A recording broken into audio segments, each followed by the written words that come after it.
Assalamualaikum warahmatullahi wabarakatuh.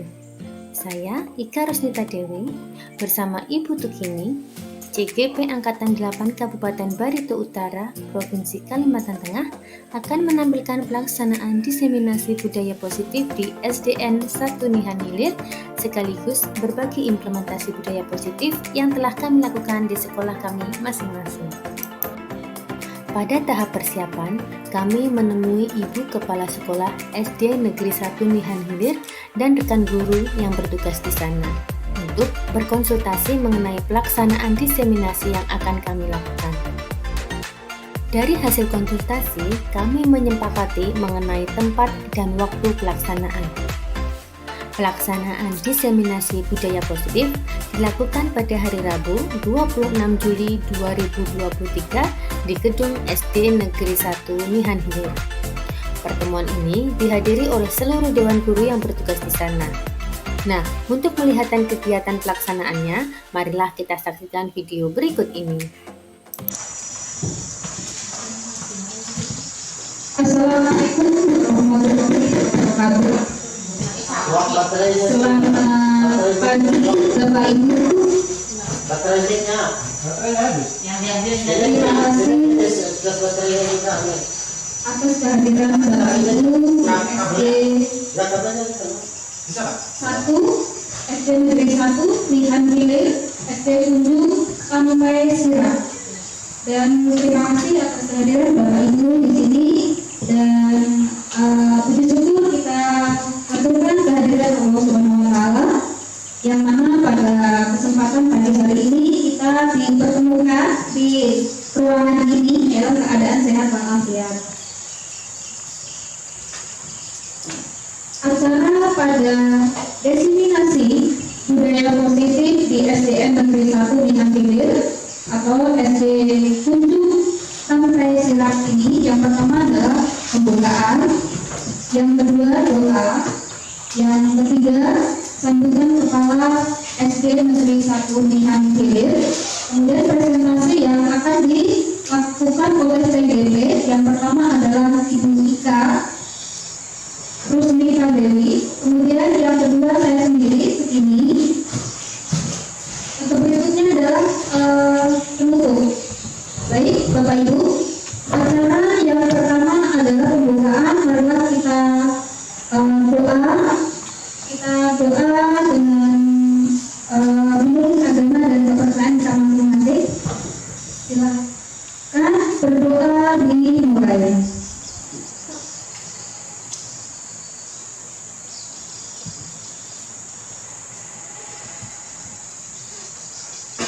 Selesai. Acara berikutnya yaitu sambutan kepala sekolah SD Negeri 1 Nihan Hilir. Kepada Ibu dipersilakan.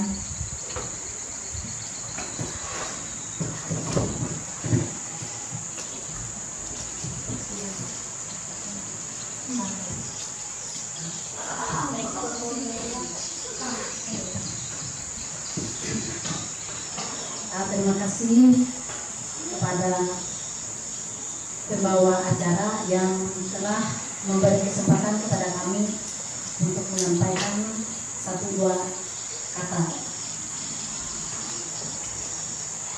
Selamat pagi menjelang siang kepada ibu bapak sekalian, dan saya juga minta banyak mengucapkan terima kasih kepada ibu yang datang dari SMA 1 Martewe, dan juga Ibu Ika, guru SMA 1 Benau, Kecamatan Lahir Barat. Nah, kemarin Pak Adi ada menanyakan, saya lupa harinya, jadi bilangnya mau ada ibu yang mau ke SD. Jadi saya bilang biar suruh ibunya ke sekolah supaya dia melihat lokasinya. Ya, nah itu. Kami berterima kasih juga ibu bisa datang ke sekolah kami. Ya, seperti inilah keadaan kami. Jadi kami bersyukur juga Ibu bisa berbagi ilmu kepada kami. Kami SD 1 ini, saya sebagai kepala sekolah memang sudah disuruh mendaftar, tapi saya pikir-pikir dulu ya, soalnya kalau kita mendaftar kegiatannya tuh harus yang fungsinya. Oleh sebab itu saya pikir-pikir kalau misalnya saya mendaftar, sekolah ini mendaftar, jadi otomatis kegiatannya itu di Muara TV. Jadi saya pikir gimana nasib anak-anak yang di sekolah ini. Nah itu.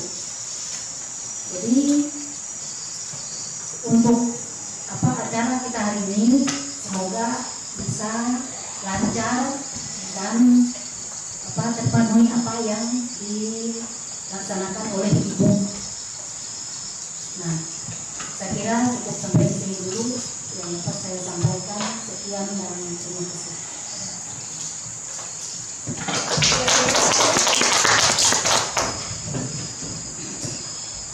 Terima kasih Ibu sudah memberikan sambutan dan sudah menerima kami dengan sangat hangat ya di SD Negeri 1 Minang Hilir ini, dan ini adalah penghormatan bagi kami Bu bisa kesini dan kita bisa berbagi berkaitan dengan budaya positif.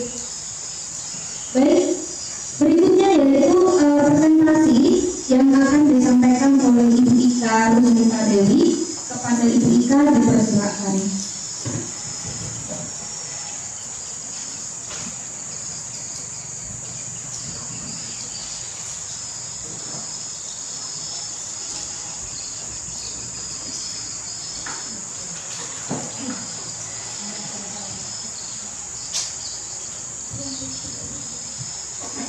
Terima kasih waktunya Ibu ini. Sebelumnya perkenalkan, saya adalah Ika Rusmita Dewi. Sehari-hari bertugas di SMA Negeri 1 Lahir Barat. Sebenarnya tiap hari lewat sini Bu. Kebetulan memang saya niatkan untuk mengikuti program guru penggerak ini. Nah, salah satu program guru penggerak ini kan ada yang namanya diseminasi atau yang namanya berbagi. Nah, pada kesempatan kali ini kami berdua memilih tempat ini untuk berbagi. Kenapa kok enggak di sekolah kita masing-masing? Kami juga melaksanakannya di sekolah kita masing-masing, tapi karena yang namanya berbagi kan nggak harus di sekolah, jadi kita ingin melebarkan sayap seperti itu. Yang kedua, saya mengucapkan banyak terima kasih terutama untuk Ibu Kepala Sekolah. Ibu, terima kasih banyak, sambutannya sangat hangat. Untuk Bapak Ibu guru sekalian yang alhamdulillah mau menerima kami di sini, yang awalnya kenal juga enggak, paling ketemu di jalan ya Pak Bu, terima kasih banyak. Karena ketemu di jalan juga belum tentu ini siapa, belum tentu juga ternyata. Sebelum kita masuk ke materi, saya ingin kok sepertinya lemes gitu. Kita mainan dulu yuk. Kebetulan kami tadi menyediakan membawa sebuah door prize, isinya kulkas, mixer dalam bentuk brosur tapi Bu. Gimana tadi ya? Siap gitu Bapak Ibu ya? Kita main tebak-tebakan, gak susah, sangat gak susah. Nanti yang bisa jawab silakan angkat tangan, berkesempatan untuk mendapatkan salah satu door prize-nya.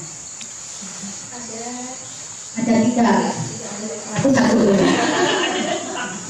Siapa yang belum? HP ya? Pemanasan. Terpasnya HP. HP. Tadi ada iPhone. Tadi kontennya iPhone. iPhone juga. Mahal ya 3 juta ya. Oke. Kita main tebak-tebakan. Clue-nya adalah berpikir sebelum menjawab. Clue-nya adalah berpikir sebelum menjawab. Pertanyaannya, ini yang bisa nanti angkat tangan dulu ya, biar saya tahu nanti rebutan bagian ya. Pertanyaannya adalah hari apakah hari ini? hari Rabu. Hari Rabu. Mau lengkap mau nggak? Sepertinya kurang cepat ya. Ada yang setuju nggak kalau kurang cepat? Pertanyaannya berarti diubah aja. Saya ulang. Cluenya adalah berpikir dahulu sebelum menjawab. Baju apakah yang warna baju apakah yang dipakai oleh Pak Anu? Warna putih. Kurang tepat lagi. Ayo. Cluenya adalah berpikir dahulu sebelum menjawab. Cluenya berpikir dahulu sebelum menjawab. Pertanyaannya, siapakah nama saya?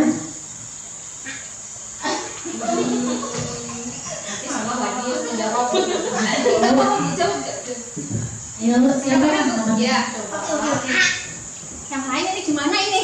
Menurut saya Ika atau Tikini ya?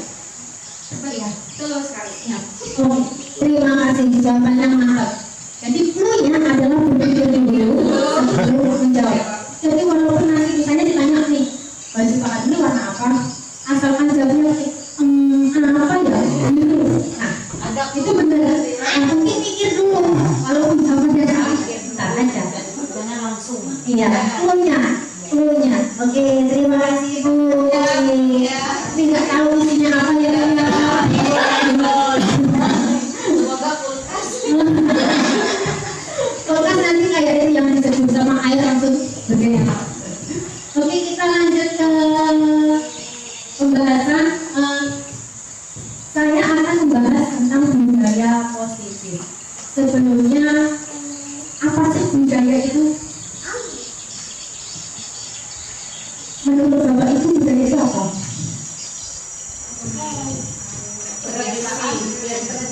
Ya, tradisi atau kebiasaan.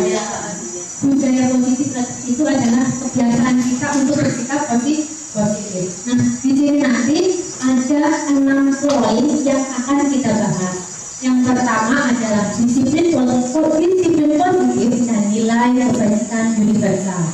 Yang kedua, kebutuhan dasar manusia. Kebutuhan manusia banyak Bu, tapi yang dasarnya yang kita bahas. Yang ketiga, teori motivasi, hukuman, penghargaan dan restitusi. Yang keempat, keyakinan kelas. Dan kelima, posisi kontrol dan restitusi. Yang keenam adalah sertifikat restitusi. Ini sepertinya kata-katanya familiar enggak? Oke, kita langsung ke pembahasan yang pertama yang dinamakan dengan disiplin positif. Asal mulanya kata-kata disiplin itu sebenarnya kalau kita nggak melihat asal mula, yang kita pikirkan dengan kata-kata disiplin yaitu tentang ketaatan. Kalau kita artikan ya, disiplin itu adalah ketaatan untuk sebuah peraturan. Dalam TPB juga disebutkan bahwa disiplin yaitu ketaatan atau kepatuhan kepada peraturan atau tata tertib.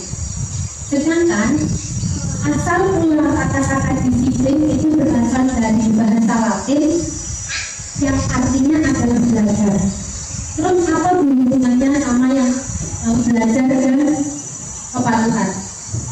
Disiplin diri itu bentuk kontrol diri, belajar untuk mengontrol diri agar dapat mencapai sesuatu yang mengacu kepada nilai-nilai kebajikan universal. Apa itu nilai-nilai kebajikan universal? Nah, kebajikan universal. Lanjut. Kebajikan itu kalau nggak salah kebaikan, setuju atau enggak? Kebajikan universal yaitu kebajikan yang bersifat universal, yaitu nilai-nilai kebaikan yang disepakati bersama lepas dari suku bangsa, agama, bahasa maupun latar belakangnya. Contoh salah satu contoh kebajikan universal yaitu ada yang bisa memberi contoh kesehatan. Misal arti kesehatan, misal sebelumnya arti kesehatan misalnya dari suku Sunda maupun suku Madura, suku Dayak, sama nggak artinya kesehatan? Sama ya. Nilai kebajikan universal yang lain misalnya saling menghormati, lagi keamanan, menghargai gotong royong. Ini yang lagi ngetren, bukannya lagi ngetren, yang kita kenal memang harus kita kenal, yang biasanya kita tanamkan kepada anak didik kita, yaitu nilai pendidikan universal dari profil pelajar Pancasila. Kemarin anak-anak SD biasanya nyanyi ya, profil pelajar Pancasila ada 6 kalau nggak salah. Yang salah satunya yaitu beriman kepada Tuhan Yang Maha Esa dan berakhlak mulia dan seterusnya. Pasti semuanya sudah tahu. Lanjut. Sekarang kita ke kebutuhan dasar manusia. Yang namanya juga dasar. Sebenarnya kebutuhan dasar manusia itu cuma ada 5. Hanya ada 5 saja. Itu dikelompokkan menjadi 2. Kebutuhan secara fisiologis dan kebutuhan secara psikologis. Kalau fisiologis itu urusannya sama badan kita, tapi kalau psikologis urusannya sama pemikiran kita. Kebutuhan secara fisiologis salah satunya yaitu kehidupan kita untuk rumah, makanan, kesehatan, dan lain-lainnya. Itu yang bersifat fisiologis. Kebutuhan lainnya itu bersifat psikologis atau bersifat pemikiran. Ada belonging, kasih sayang dan rasa diterima, kebutuhan untuk diterima, yaitu kebutuhan untuk disayangi dan diterima, meliputi kebutuhan akan hubungan dan koneksi sosial, kebutuhan untuk memberi dan menerima kasih sayang, dan kebutuhan untuk merasa menjadi bagian dari suatu kelompok. Kasih sayang lah, rasa diterima. Yang ketiga yaitu penguasaan, kebutuhan atas pengakuan dan kemampuan. Itu yang ketiga. Yang keempat, kebutuhan akan kebebasan. Yang kelima yaitu kesenangan, kebutuhan untuk mencari kesenangan, bisa bermain, bisa tertawa, yang penting senang. Nah, dari kelima kebutuhan dasar ini semuanya harus terpenuhi. Kalau misalnya salah satu saja tidak terpenuhi, apa yang akan terjadi?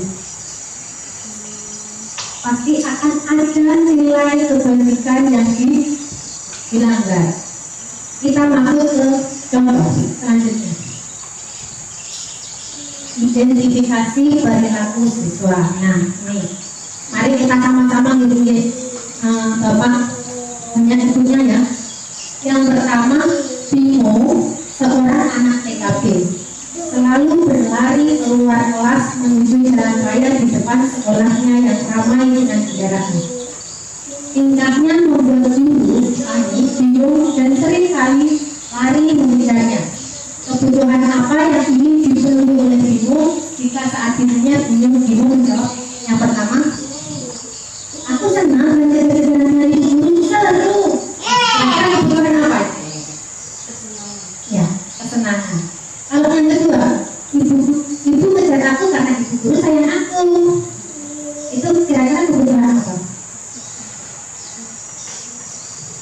Jadi kan ada 5 ya, kasih sayang.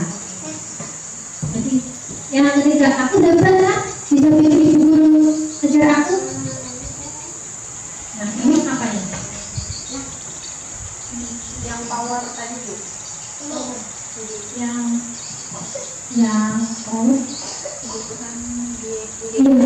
penguasaan, kebutuhan atau pengakuan. Kan merasa hebat bisa membuat gurunya ikutan lari. Merasa hebat, pengakuan. Ada yang lain pendapat? Lanjut Bu, tadi yang terakhir. Aku bosan belajar mewarna terus di dalam kelas. Pernah kan ada kayak itu anak-anak? Kira-kira kebutuhan apa itu yang tidak terpenuhi? Iya, bosan ya aku ya dalam kelas terus. Kebiasaannya kayak sebenarnya dia bukannya nggak mau belajar mewarnai, tetapi bosan kalau gitu kan bisa di lapangan. Kalian menghitangkan kulit, ya. Jadi biasanya kalau salah satu kebutuhannya tidak terpenuhi, itu nanti kayak misalnya bosan di dalam kelas mewarnai, nanti kan anak-anak pasti yang lain mewarnai pengennya lari keluar, apalagi kalau anak SD. Lanjut yang kedua, tulisannya kelihatan nggak? Ibu ada di sini, ada kayaknya Bu.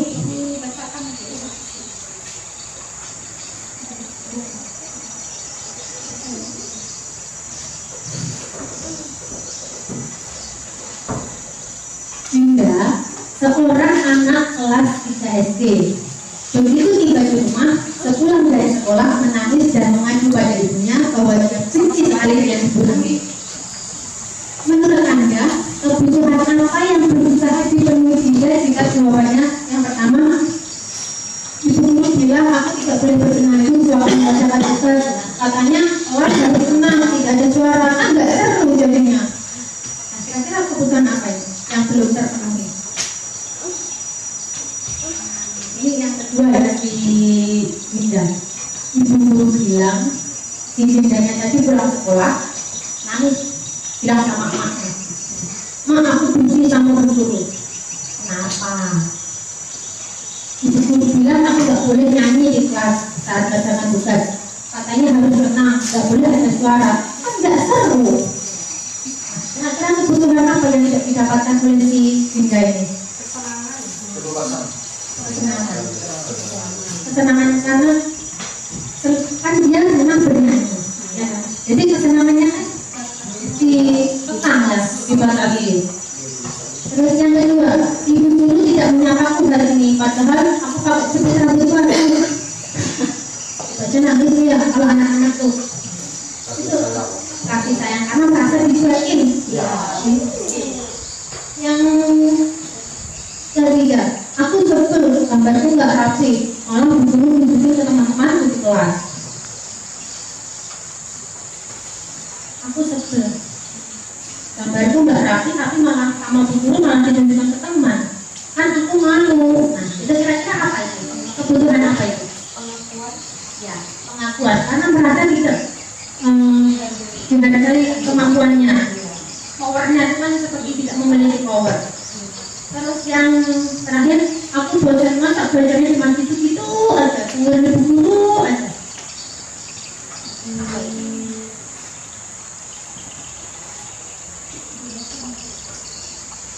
Aku bosan masak, belajarnya cuma gitu aja, dengerin ibu guru aja.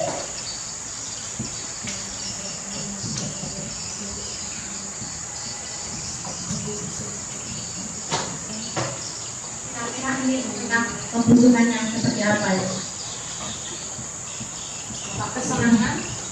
Jadi mungkin maksudnya anaknya mungkin pengen main sambil belajar atau sambil nyanyi mungkin. Bisa jadi ya, bisa jadi Menurut saya. ya, kan nggak ada jawaban yang salah kan bisa jadi terjadi. Mungkin ada jawaban yang lain selain kesenangan.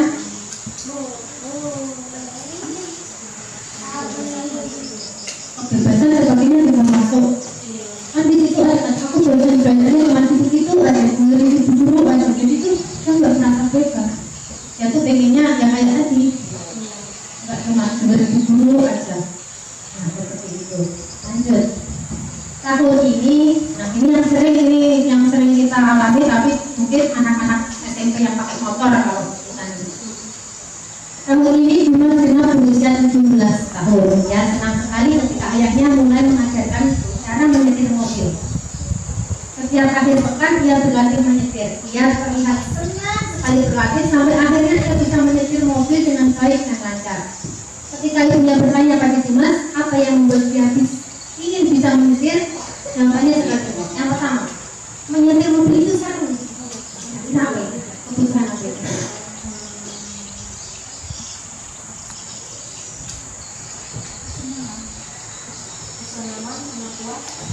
Kesenangan ya, kan seru, dia senang. Yang kedua, bisa jalan-jalan naik mobil sama teman-temanku. Kasih sayang kan sama teman-temannya kan bisa. Aku merasa bangga dan keren, nyetir mobil merasa bangga dan keren. Enam, pengakuan, power. Kan merasa keren, merasa memiliki, wah aku punya mobil ini, wah aku bisa nyetir nih. Yang terakhir, aku senang bisa pergi ke tempat-tempat yang aku suka.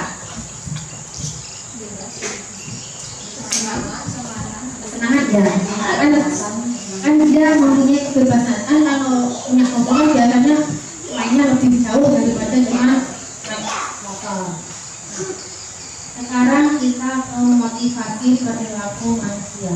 Motivasi itu ternyata ada 3 macam yang digolongkan menjadi 2. Ada yang motivasi ekstrinsik dan motivasi intrinsik. Motivasi ekstrinsik itu motivasi yang didasarkan dari luar dirinya sendiri. Kalau intrinsik yang dari dalam. Contohnya seperti ini. Motivasi seseorang melakukan sesuatu. Misal anak-anak nih. Anak-anak mengerjakan tugas. Kira-kira motivasinya apa? Mungkin yang pertama karena gak mau dihukum sama guru. Berarti motivasinya untuk menghindari ketidaknyamanan itu atau hukuman. Yang kedua, untuk mendapatkan imbalan atau penghargaan dari orang lain. Pengakuan, kamu tugasnya sudah selesai, hebat. Nah, dan yang ketiga adalah untuk menjadi orang yang mereka inginkan dan menghargai diri sendiri dengan nilai-nilai yang mereka percaya. Jadi kayak mereka, aku ini harus kerja sampai aku bisa, pada aku ada itu nggak bisa. Dan biasanya motivasi secara ekstrinsik ini tidak akan berlaku lama. Karena kalau misalnya menghindari ketidaknyamanan atau hukuman. Kalau misalnya nanti anak-anak itu tidak mengerjakan tugas terus tidak dihukum, ya anak-anak nggak mengerjakan tugas. Jadi motivasinya juga hilang. Yang kedua, untuk mendapatkan imbalan atau penghargaan. Ya kalau dikasih dapat nilai 100 senang. Kalau misalnya enggak, ya juga motivasinya. Dan kalau yang ketiga ini kan pengen pintar, adalah anak yang nggak pengen pintar. Jadi biasanya ini motivasi yang nantinya bisa melekat ke dalam diri, yang akan bertahan lama. Nah, selanjutnya itu hukuman dan konsekuensi. Beda nggak hukuman sama konsekuensi?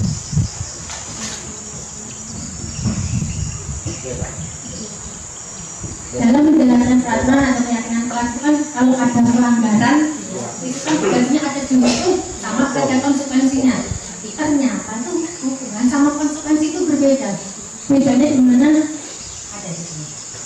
Kalau hukuman itu bersifat satu arah dari pihak yang memberikan, dari pihak guru yang memberikan. Jadi gurunya yang memberikan, kamu dihukum satu arah. Belum tentu anaknya itu kan menyetujui. Murid hanya menerima suatu hukuman tanpa melalui suatu kesepakatan atau mengarah pada pihak guru saja, baik sebelum atau sesudah. Sedangkan konsekuensi itu sudah terencana atau sudah disepakati, sudah dibahas dan disetujui. Setidaknya sudah pernah diskusi sebelumnya.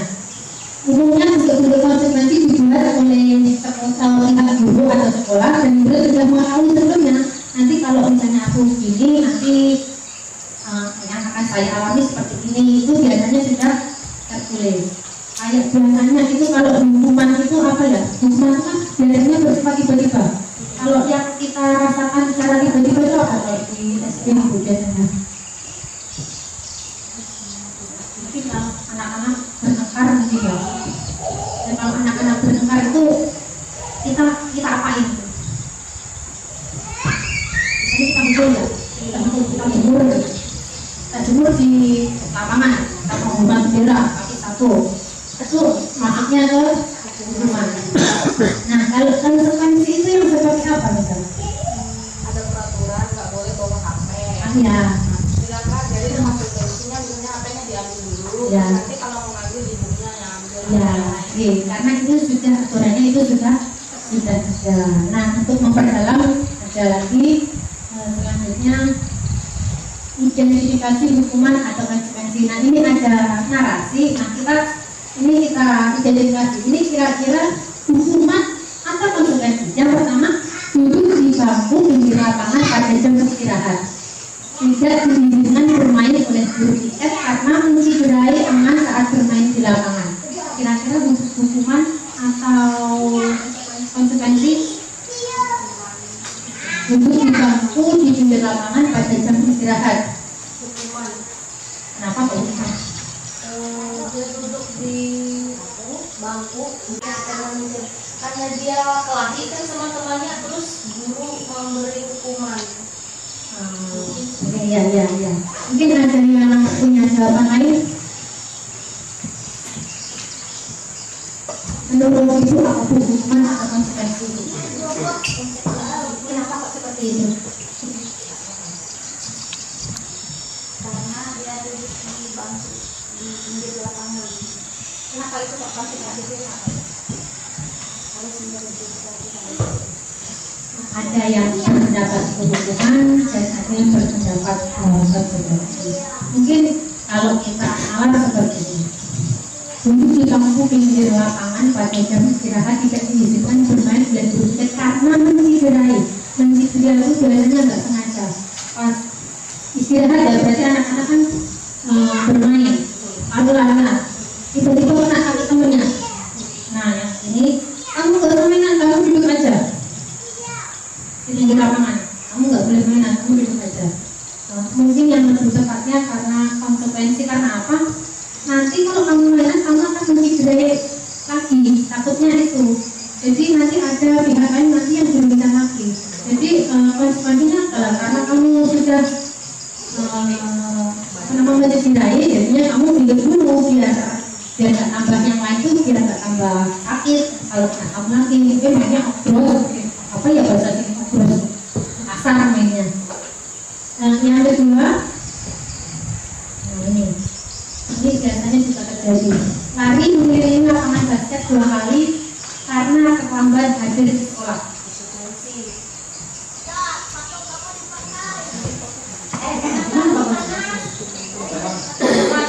Hukuman hanya karena nggak ada banyak peraturan. Nanti kalau terlambat kamu disuruh lari. Lanjut.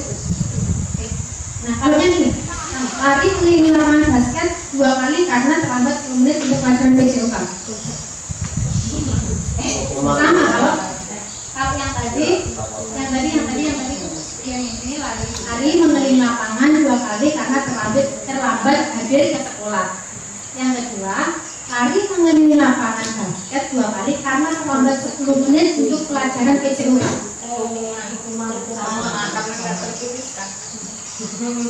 Kalau yang pertama lari mengelilingi lapangan basket 2 kali karena terlambat hadir ke sekolah. Itu hukumannya. Karena mungkin kalau misalnya kita lari, misalnya saya jadi murid, saya terlambat, saya lari nih mengelilingi lapangan. Kira-kira nanti besoknya saya nggak terlambat kan? Nanti ada pengalamannya nggak terlambat sama nggak terlambat? Murid diminta bertelanjang kaki sepanjang hari karena tidak menggunakan sepatu warna hitam sesuai peraturan sekolah. Kenapa Pak konsekuensi?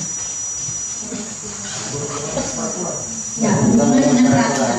Berarti peraturannya sudah tertulis. Sudah kata-kata peraturan sekolah. Membersihkan tumpukan air di meja tulis karena tersenggol saat baca. Pembinaan 10 menit jam istirahat untuk mengerjakan tugas karena terlambat datang dan tertinggal pelajaran selama 10 menit. Sama mirip sama yang tadi. Membersihkan coretan yang dibuat di meja tulis. Nah, anak-anak itu disuruh membersihkan. Kira-kira tuh bagi anak itu hukuman atau konsekuensi? Ada lagi? Nah ini sebenarnya dulu ini sering karena WC-nya kotor. Ini sebenarnya dulu sering saya manfaatkan hari-hari kesalahan membersihkan WC sekolah karena mematahkan pensil temannya. Kenapa hukumannya?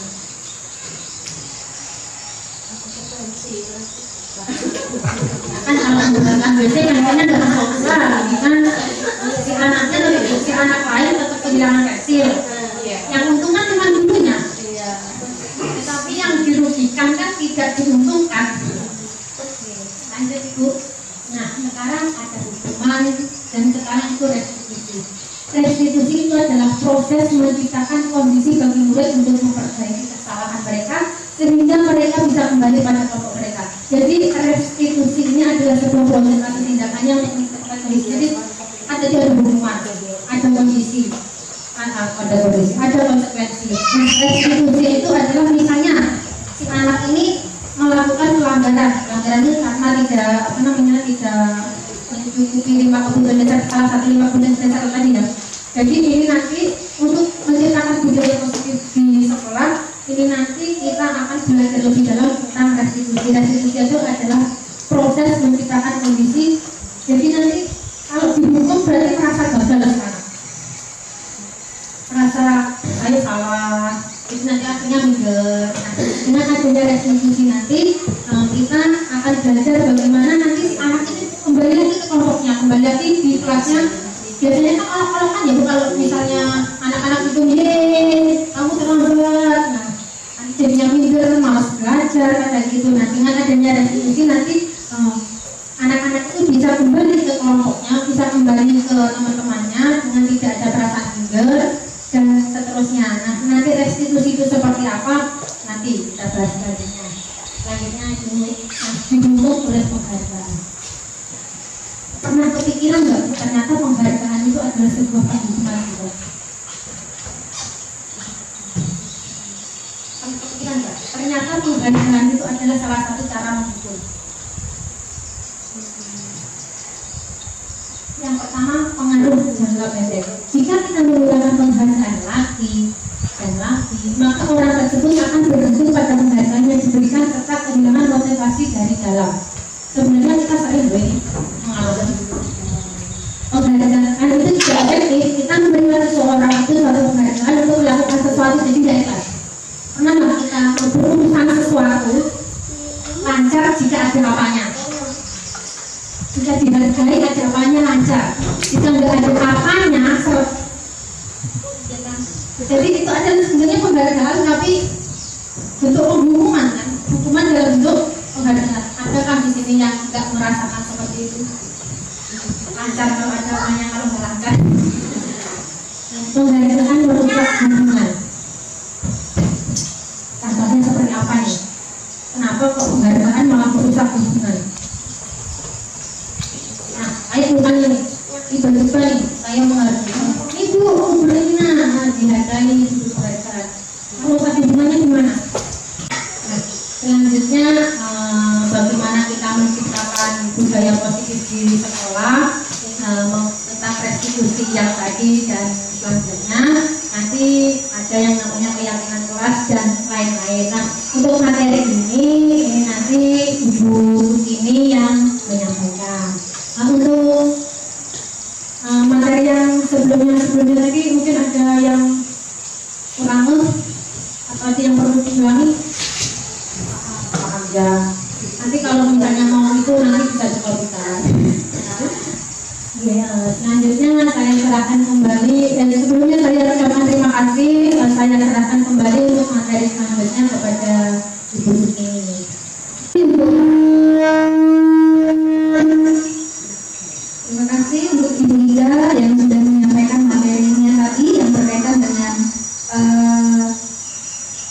budaya positif, ya, kedisiplinan dan seterusnya. Baik, sekarang saya akan memaparkan keyakinan kelas. Tetapi sebelumnya mungkin Ibu juga tadi memperkenalkan diri juga ya. Nama saya ini, saya mengajar di SMA Negeri 1 Moradewe dan saya mengampu mata pelajaran bahasa Indonesia.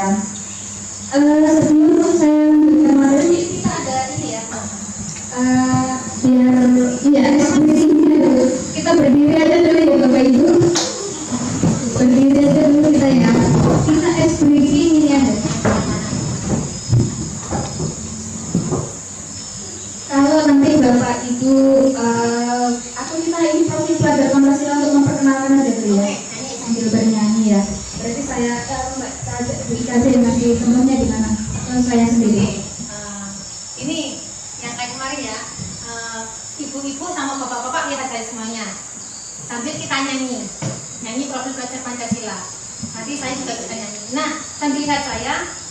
Nanti saat saya bilang kepala, maka yang dipegang kepala. Saat saya bilang yang hidung, yang dipegang Jangan keliru itu tetangga ya Bu, itu masing-masing. Oke. Nah, sambil nyanyi, sambil fokus lihat saya, sambil menunjukkan anggota pasien yang ditunjuk. Bisa paham ya? Oke. Silakan nyanyi Bu. Ya, silakan. Baik, jadi pelajar Pancasila ya kita nyanyinya begini. Dari saya ngasih contoh dulu kali ya. Belajar Pancasila, beriman dan bertakwa pada Tuhan Yang Esa, serta berakhlak mulia, berkebinekaan global, gotong royong mandiri, kreatif dan bernalar kritis. Ini gampang ya? Gampang ya? Baik, kita taruh dulu ya. Boleh ya Bu. Oke. Belum ya. Ini jalannya nanti anak-anak nggak apa-apa Bu, kita sama-sama aja ya. 1, 2, 3. Belajar Pancasila, beriman dan bertakwa pada Tuhan Yang Esa, serta berakhlak mulia, berkebinekaan global, gotong royong mandiri, kreatif dan bernalar kritis. Gini-gitu ya. Jadi sudah dihafal lagi sebenarnya.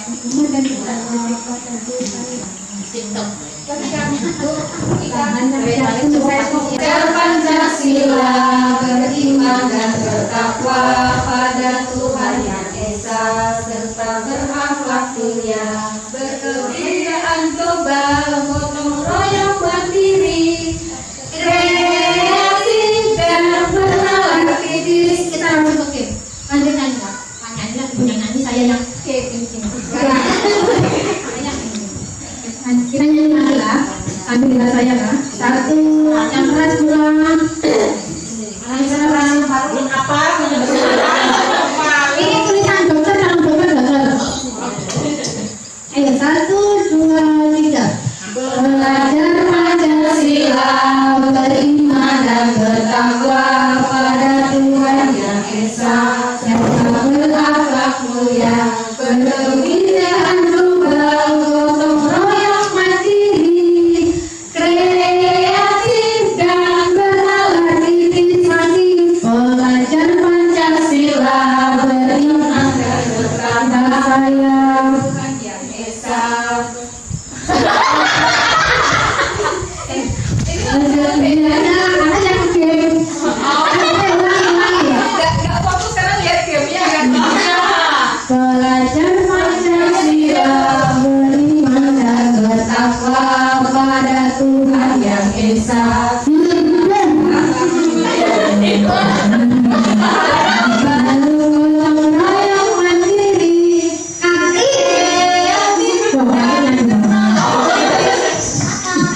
Belajar Pancasila, beriman dan bertakwa.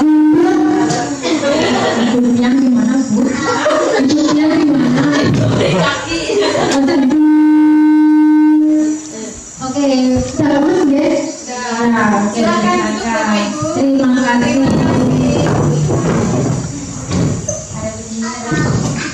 Oke, kita lanjutkan berkaitan dengan keyakinan kelas.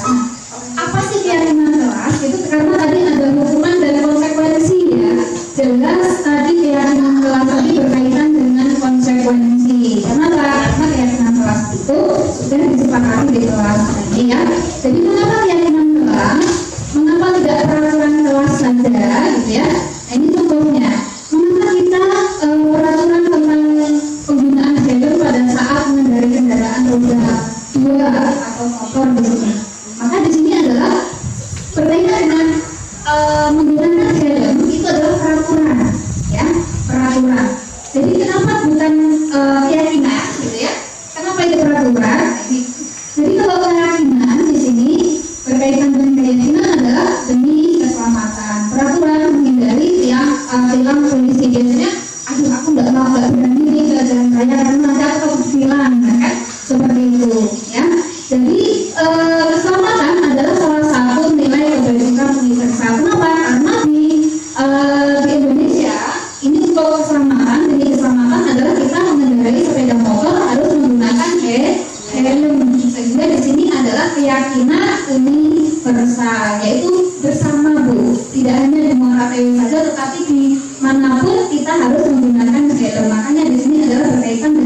keyakinan universal. Nah, berikutnya Bu, keyakinan kelas. Nah, ini keyakinan kelas apa sih yang harus kita lakukan ketika kita akan membuat keyakinan kelas, gitu ya?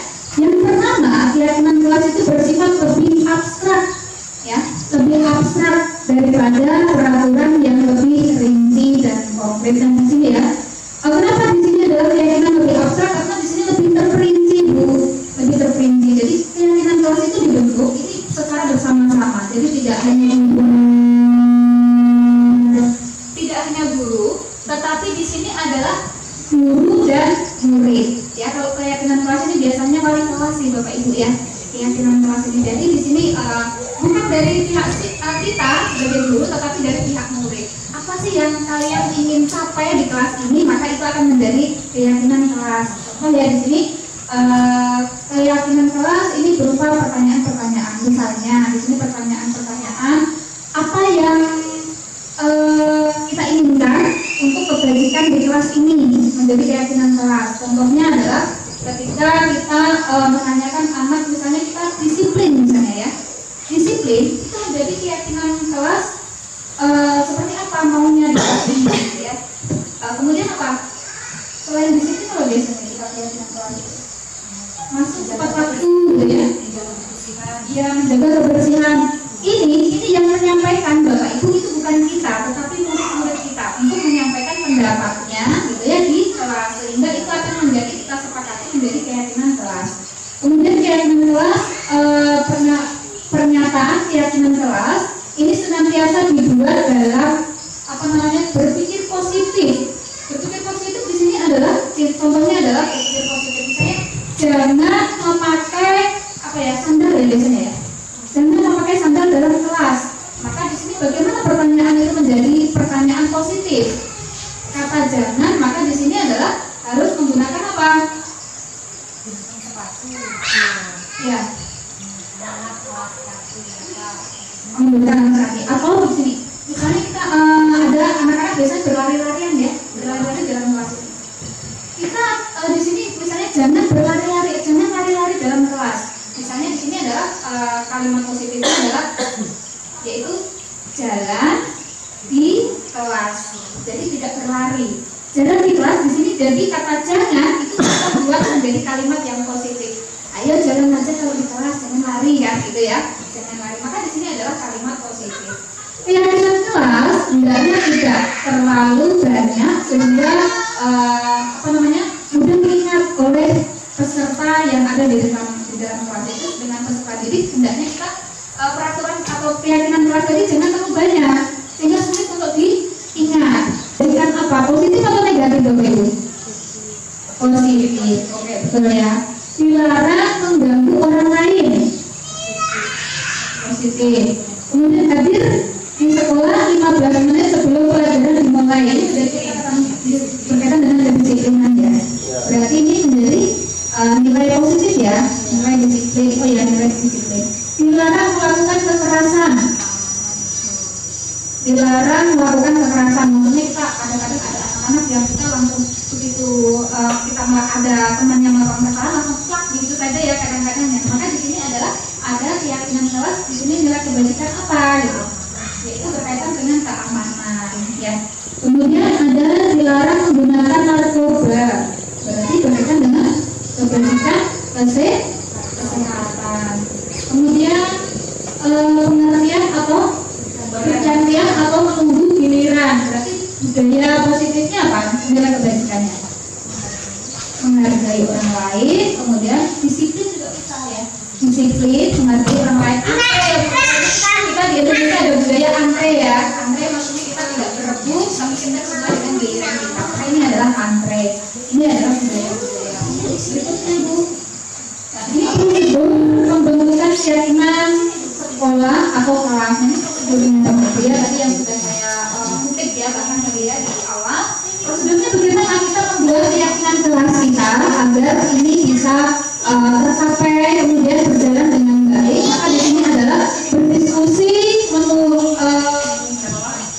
memunculkan peraturan-peraturan yang ditaati pada kelas. Jadi di sini diskusi antara guru di kelas ya atau wali kelas boleh di situ dengan murid-murid yang ada di kelas kita berdiskusi kira-kira nih untuk kalian biar belajar dengan efektif, kemudian kalian belajar dengan senang, belajar dengan nyaman di kelas ini, maka di kelas ini kita buat sebuah keyakinan gitu ya. Seperti saya kemarin buat keyakinan kelas itu misalnya kita menjaga kebersihan, karena kalau kita bersih di kelas ini kita mau tiduran dan istirahat dan seterusnya kita enak gitu ya. Jadi maka di sini keyakinan yang harus kita terapkan apa, menjaga kebersihan, tapi ini adalah berkat masukan atau di sini memunculkan peraturan-peraturan yang perlu ditaati ini oleh warga, oleh yang ada di kelas itu sendiri.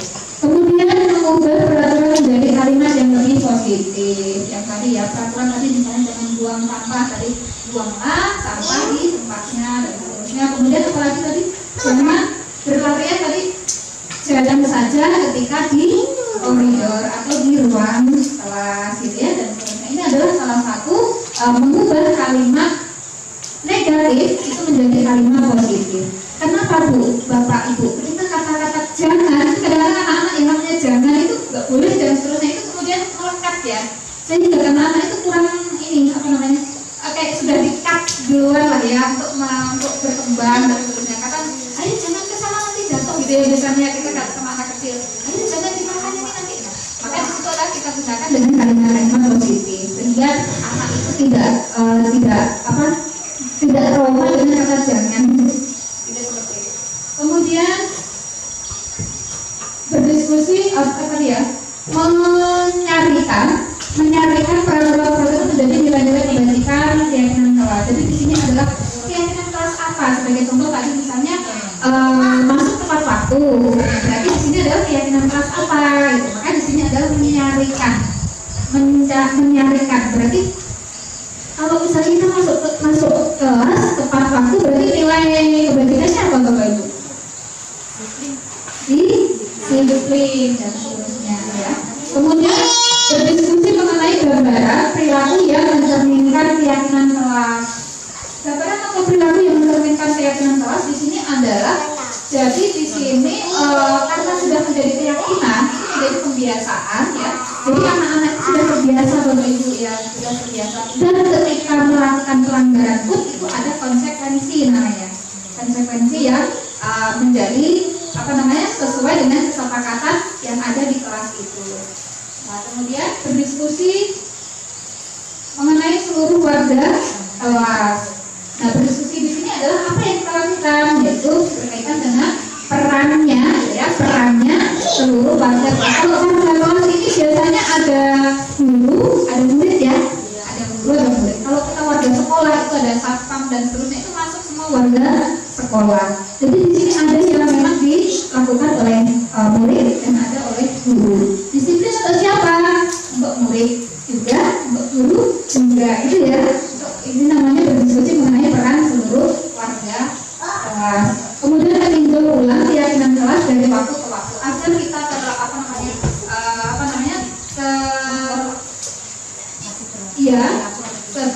sikap kita di kelas itu terus menerus kita menunjukkan sikap-sikap positif, maka itu harus kita pantau gitu ya, kita pantau dari waktu ke waktu.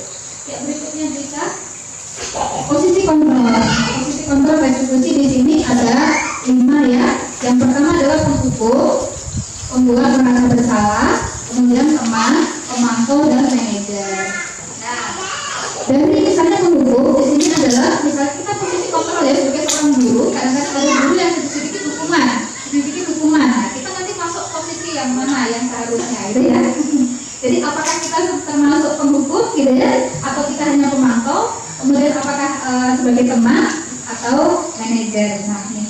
Kemudian seorang penghukum bisa menggunakan hukuman fisik maupun verbal. Ini orang-orang yang menjalankan posisi penghukum itu senantiasa mengatakan bahwa sekolah memerlukan sistem atau alat yang dapat lebih menekan murid-murid ya, murid-murid dan jadi di sini biasanya penghukum itu suaranya keras ya Bapak Ibu ya. Terus kemudian kalau kita penghukum itu biasanya dari sorot matanya melotot gini ya, melotot gitu, kemudian suaranya keras. Saya Andi, sini kamu terlambat lagi ya. Ini sudah Ya, kan seperti itu ya. Ya, kamu sekarang bersih gitu ya. Kemudian besok jalan lagi, terlambat lagi, nah dihukum lagi. Ini biasanya adalah ada yang seperti itu.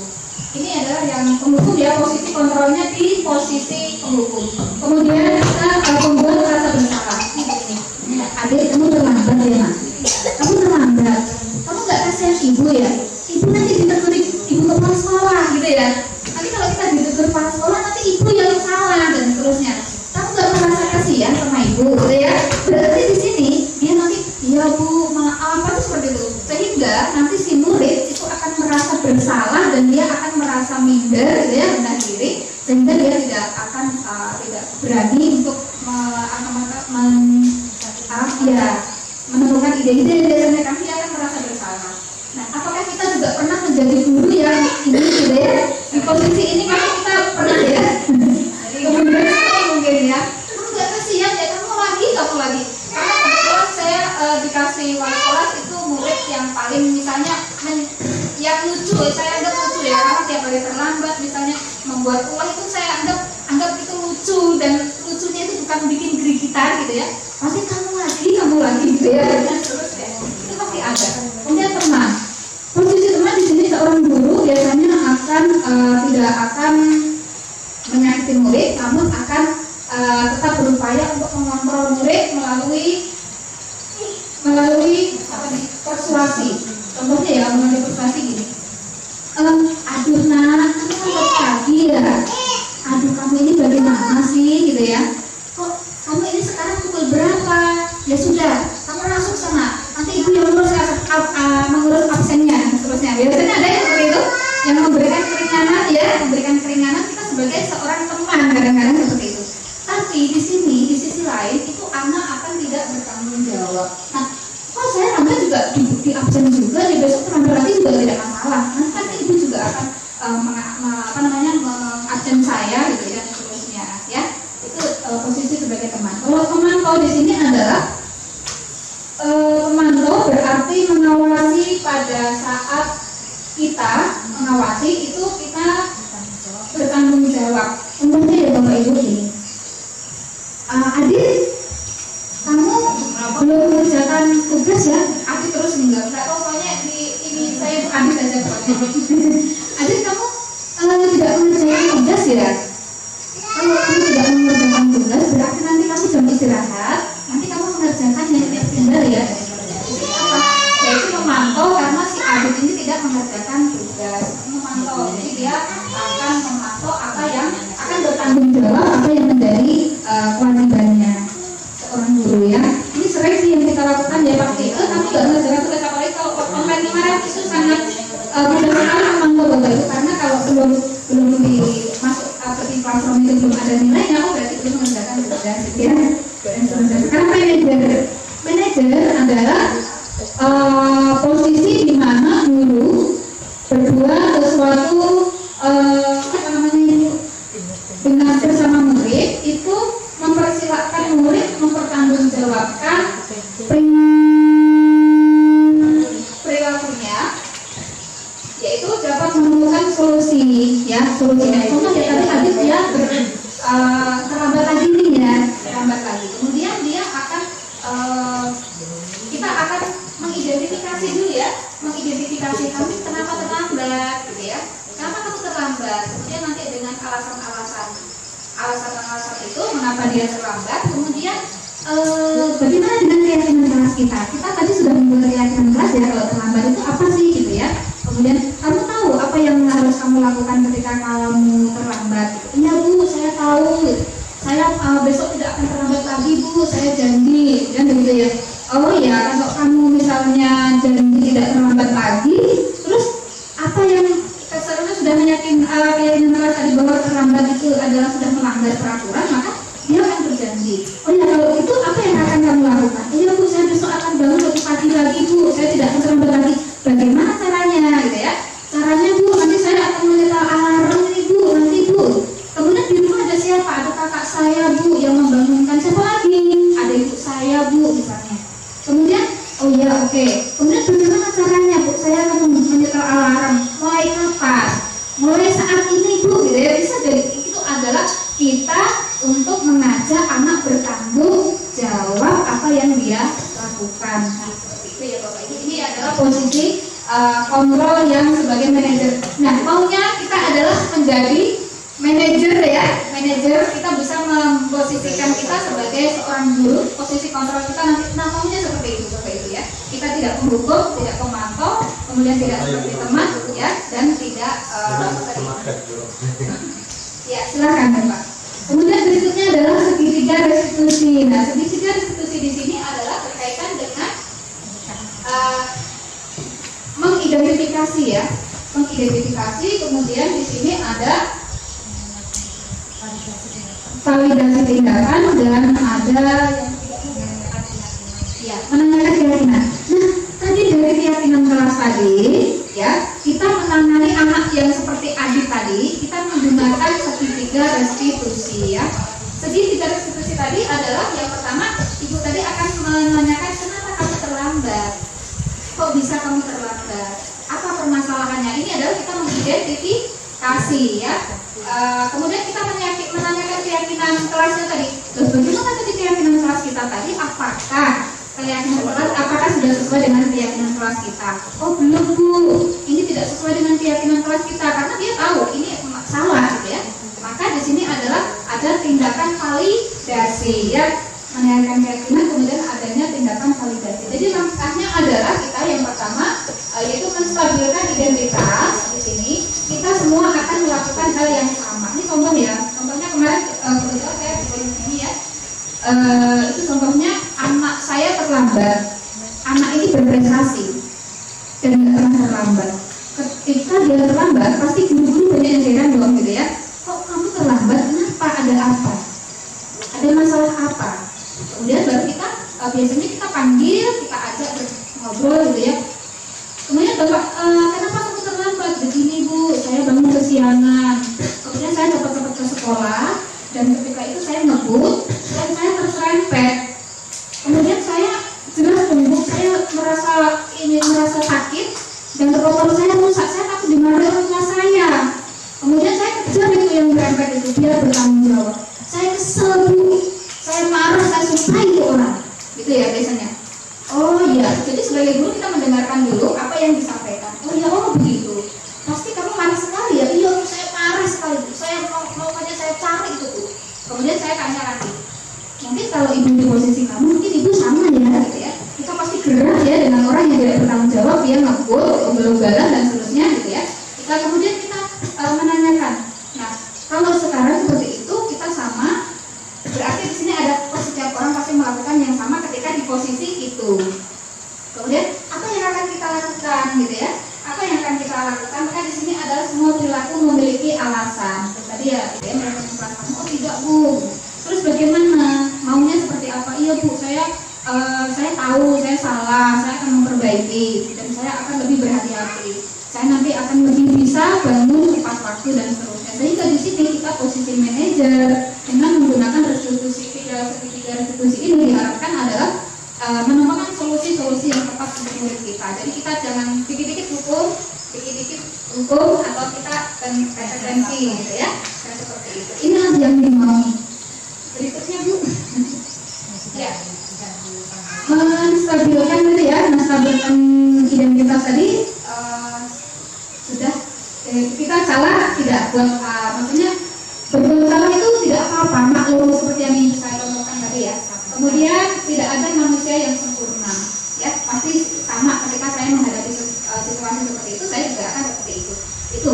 Kemudian yang berikutnya adalah segitiga restitusi yang kedua, validasi tindakan yang salah. Ya, tindakan yang salah yang mana? Ketika kasus yang saya contohkan tadi adalah salahnya dia itu tadi sampai mengejar yang mencerempet tadi, kemudian dia sampai terlambat ke sekolah. Sebenarnya kan tadi bisa mengejar waktunya, yang maksudnya bisa masuk kelas, tapi karena gerigitan tadi dia melakukan tindakan-tindakan yang salah, gitu ya. Nah, berikutnya adalah menanyakan keyakinan apa yang kita percaya sebagai kelas atau keluarga, kemudian apa nilai-nilai umum yang kita sepakati, kemudian apa bayangan tentang kelas yang ideal, kemudian mau kamu jadi orang yang seperti apa. Jadi gini, yang sudah saya contohkan tadi, maunya kamu seperti apa? Ketika saya menanyakan murid saya yang terlambat tadi, maunya saya belajar dengan baik Bu, saya tidak terlambat lagi Bu, saya akan menjadi orang yang ini dan seterusnya, kan biasanya seperti maunya seperti apa. Jadi kita mengikuti apa kemauan dia gitu ya.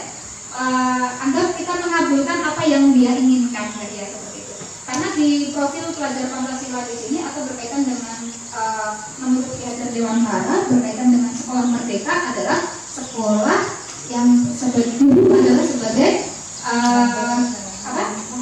Iya, jadi menghambat itu bukan ini, tapi di sini adalah memenuhi kebutuhan murid, gitu ya. Kemudian berpusat pada murid. Kalau kita biasanya kalau guru SD sih saya yakin pasti gurunya harus ngomong gitu ya, karena kadang-kadang siswa yang dibimbing mungkin masih belum ini ya, tapi di sini kita untuk upayakan berpusat pada murid. Apa yang diinginkan murid, maunya kamu belajar seperti apa dan seterusnya. Baik. Berikutnya, ya, thank you.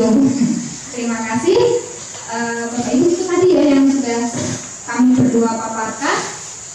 Apakah ada yang ingin ditanyakan berkaitan dengan keyakinan kelas, restitusi posisi kontrol, dan begitu juga restitusi dalam menyikapi tindakan-tindakan yang sudah dilakukan oleh murid-murid kita. Masih ada dua ya, masih ada dua ya. Apa pertanyaannya? Kembalikan sesuai absen ya Bu. Katanya lupa deh. Ya, oke. Apa ya? Kita main apa ya? Bermain ini aja. Cluenya pakai clue lagi ya. Oh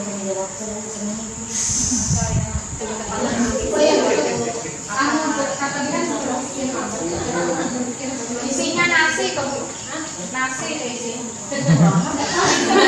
Staples sudah terlanjur staples itu nanti rusak sedonya.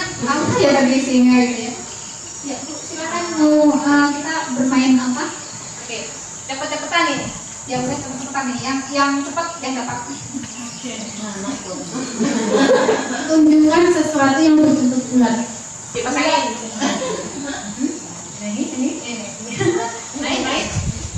Ini bukan bulat. Lah apa? Ini lingkaran. Bola. Yes. Mana bulat? Kan cuman mengatakan. Oh. Beda ya. Dan tunjukkan tadi. Oke, berarti saya yang salah. Dari ibu-ibu tunjukkan apa ya? Sebutkan saja. Iya. Coba lagi. Tapi saya mampu negara terkecil di dunia. Cari koordinator. Oh, silakan. Negara terkecil di dunia mungkin. Apa Bu? Negara terkecil di dunia. Wah, jangan tanya itu lah Bu.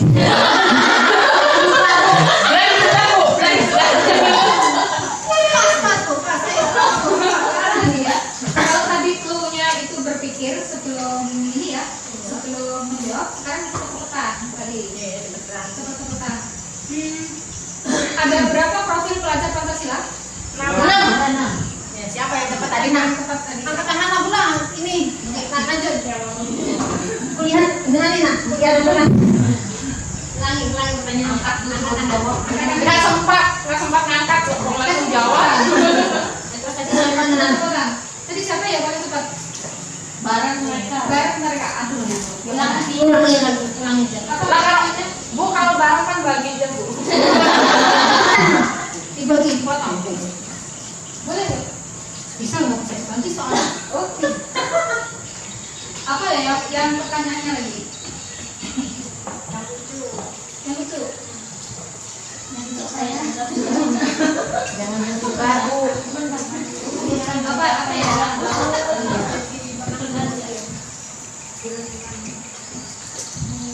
Oh iya, nama hewan yang hanya terdiri dari 2 huruf. Dah, sah nih. Siapa itu? Nama hewan yang terdiri dari 2 huruf. Nah ya Pak Adit. Nama hewan 2 huruf.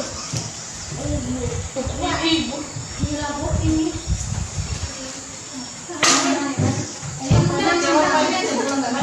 Jawab.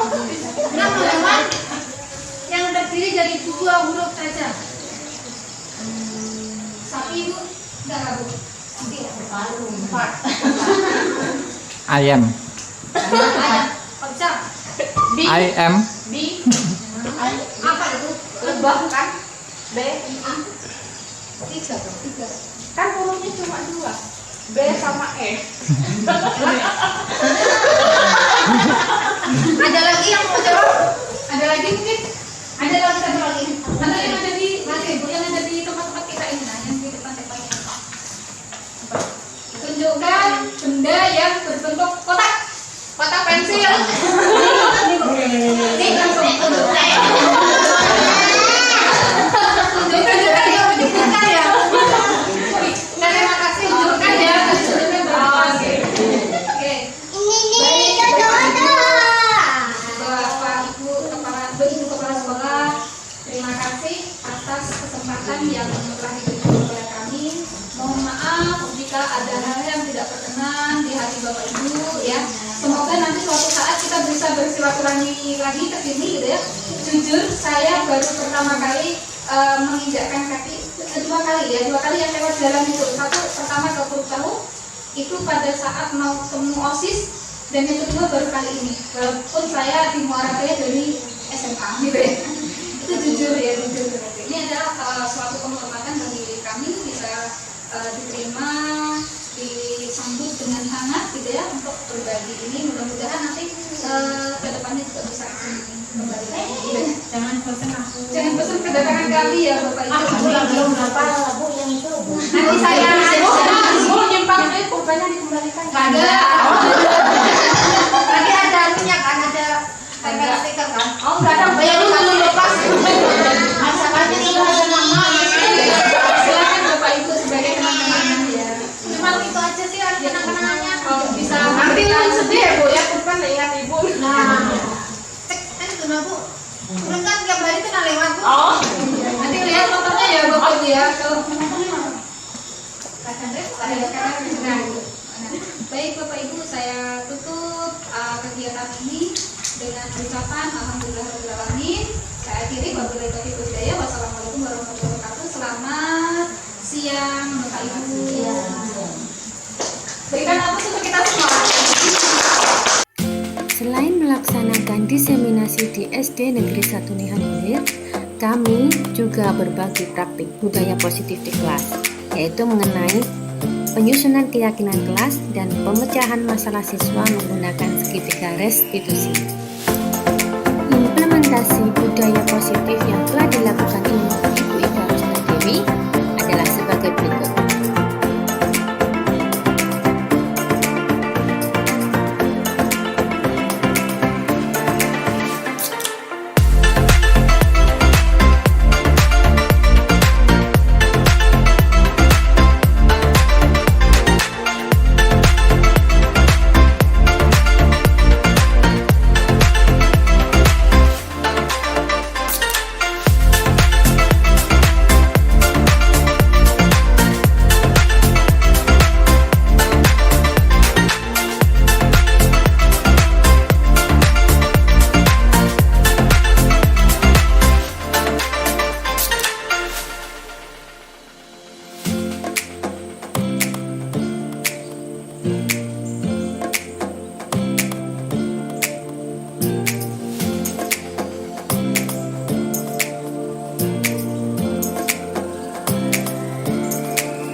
Oke, ambil tempat duduk dulu.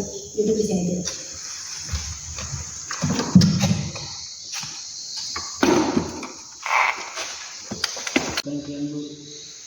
Yang tahu kenapa itu memanggil kamu?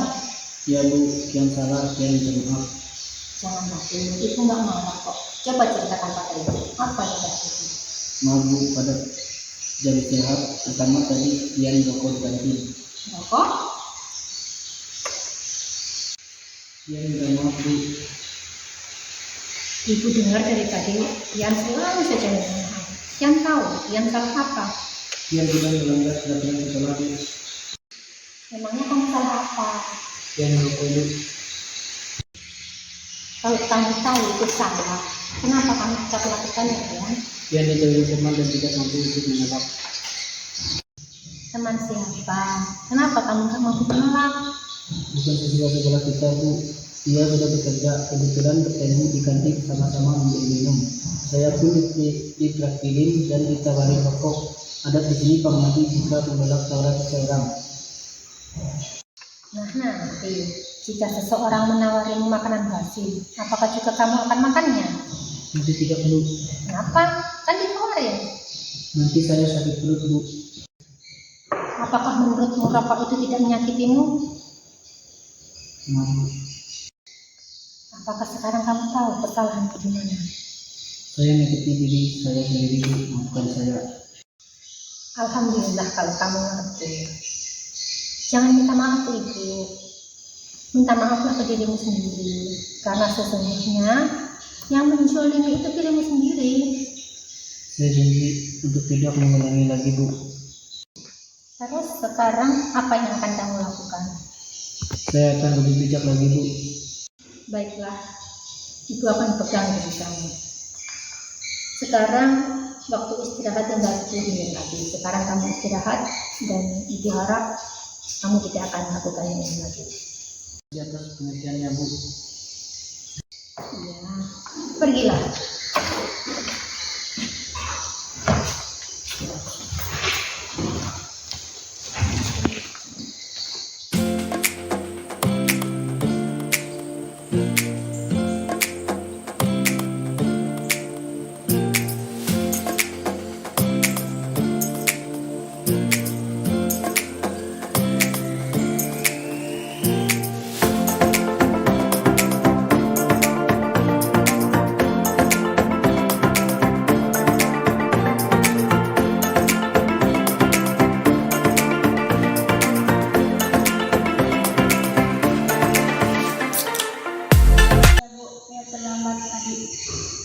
Kenapa kamu terlambat?